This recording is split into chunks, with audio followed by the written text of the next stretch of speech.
Hello ladies and gentlemen, my name is Pixel and welcome to the Sapphire Tech YouTube channel.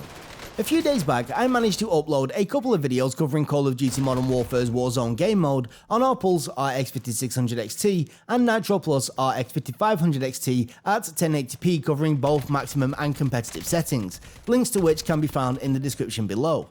However, today I thought we could up the levels a little bit by taking a look at Warzone running at 1440p, again at maximum and competitive settings, but this time on our Sapphire Nitro Plus RX 5700 XT. Just like last time, I want to make it clear that our maximum settings do actually have depth of field disabled. I've done this because I personally really don't like depth of field in first-person shooters, especially when it's in games that focus heavily on long-range combat. Beyond that, I believe that having depth of field enabled versus those that have it disabled is quite simply putting yourself at a competitive disadvantage. Also, in our competitive settings, we've basically turned everything down to the minimum, barring texture quality which is set to its max, and render quality which is set to 100% of 1440p. Currently, all the footage that you've seen has been recorded at our high/maximum settings, and our competitive settings will come a little bit later in this video. I will leave a timestamp down in the description that will take you to the start of that section if that's what you're really interested in.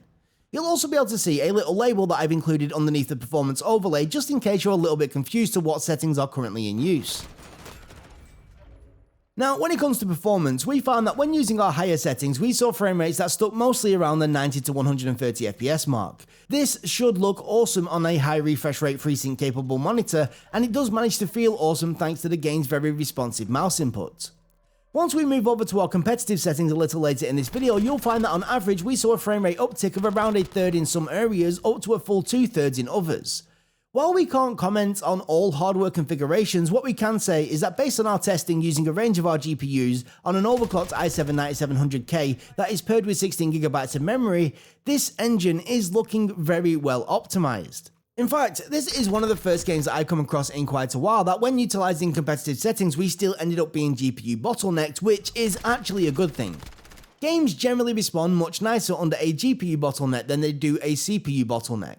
This is because a GPU's workload is normally pretty consistent, meaning that each frame that's rendered is very likely to require roughly the same amount of GPU processing power as the previous and next frames, where, in contrast, a CPU's workload can shift massively from frame to frame, which often breeds inconsistent frame times and thus a less fluid feeling experience, with lots of little stutters as frame times peak and dip.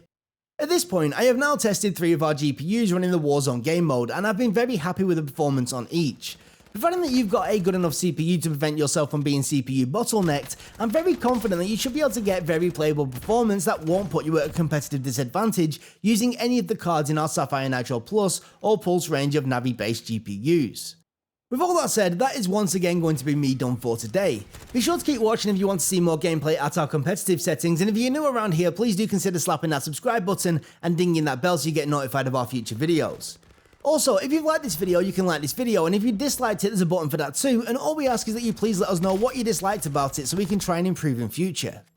If you've got any questions, suggestions, or feedback, please leave them down in the comment section below and I will try and get back to you.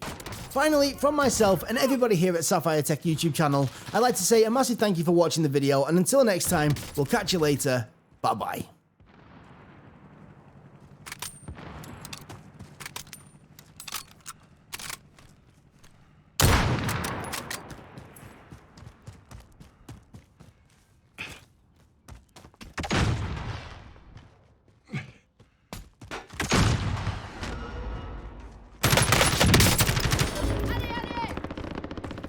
Backside, guys.